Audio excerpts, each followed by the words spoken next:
Thank you for the claps. It's not necessary, but in your hands you have the outlook for 2020. Sean had talked about it with the former Prime Minister. For purposes of context, as I see you start to skim through it, it's excellent we can walk away from Doha and the Al-Attiyah Foundation with thought leaders packed into one publication, which is very current. This has all been produced over the last month. So it comes at a critical crossroads, if you will. Sean had mentioned the May 25th meeting that's going to be taking place in Vienna. It seems like a foregone conclusion, but according to our poll, does OPEC serve that role of balancing the market, even if the non-OPEC players are not willing to do so going forward? This audience seems to think that OPEC needs to fill that void in the future. And if you think about the last 10 years of our conversation within the energy circles of the world, we were talking about peak supply 10 years ago. We're going to be running out of energy. Now we're evolving into the conversation perhaps of peak demand, complicated by the shale revolution, but we had Adnan Namin here from IRENA yesterday based in Abu Dhabi, the whole renewable revolution that's taking place. A lot of lead investment. We haven't had the payoff yet, but as Sir Mark was suggesting in his remarks last night, very prescient remarks, we're in the period of that energy transition. How long does the energy transition take? Is it a 30 to 40-year window, or does it happen much faster now because of the technology revolution that's at our doorstep? We're under-predicting how fast things are changing. Just think about your smartphone. Nobody thought 10 years ago that we'd have a smartphone revolution completely changing the media landscape, and many would say contributing to the Arab Spring as well, and raising the specter of what's taken place in Syria at the same time. Nobody predicted it, and I think change is happening at a much more rapid pace. We're going to dig into this subject of the outlook for 2020, elaborate on the thinking behind the publications in your hands right now.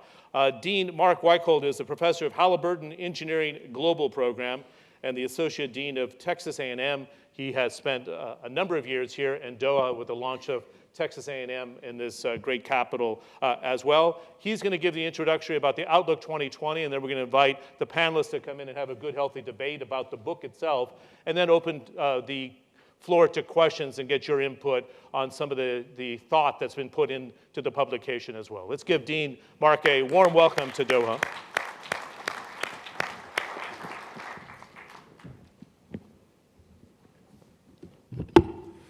Thank you, John. Good morning, Your Excellencies, distinguished guests, ladies and gentlemen. It is indeed a pleasure to be back. I spent 9 wonderful years here in Qatar. After being gone for a little bit more than a year, it's amazing how quickly things continue to change here in Qatar. It is indeed my pleasure to participate today in the launch of a most significant publication titled Energy Elders Outlook 2020, Harvesting Solutions for Tomorrow from the Wisdom of Yesterday.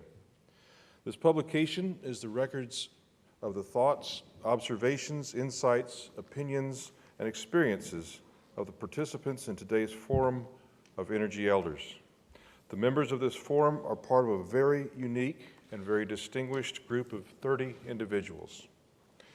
They are all recipients of the Abdullah bin Hamad Al-Attiyah International Foundation's International Energy Awards for Lifetime Achievement.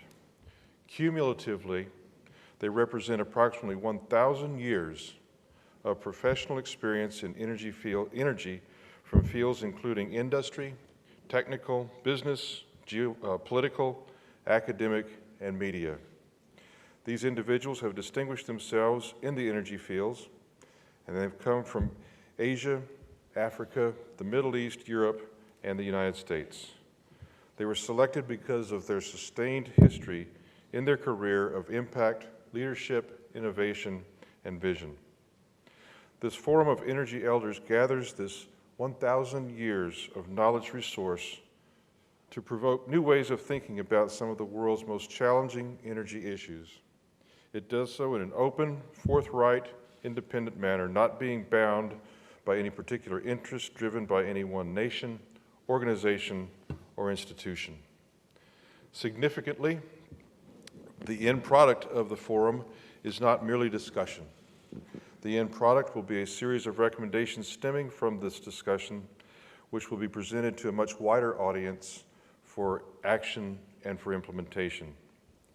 The Forum of Energy Elders launches today to commemorate the 5-year anniversary of the Foundation's International Energy Awards for Lifetime Achievement. The topics included in this inaugural publication include sustainable development, the future of OPEC, and the international challenges and opportunities. Each are treated in a forward-looking manner, anticipating the needs and challenges broadly within the energy fields.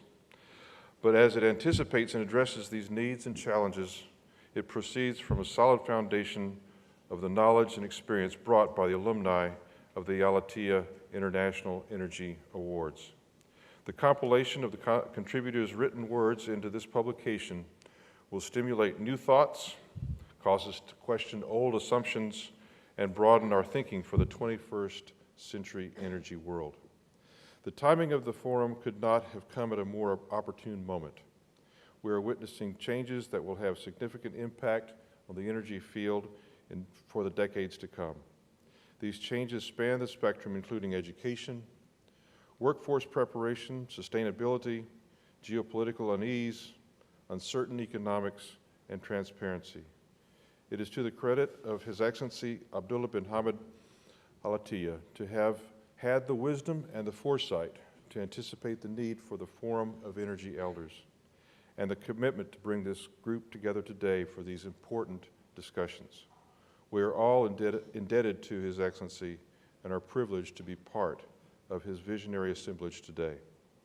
With that, it is my privilege to formally launch the first Forum of Energy Elders publication on behalf of His Excellency Abdullah bin Hamad Al-Attiyah, and to wish the continuation of this wise undertaking for many years to come. Thank you.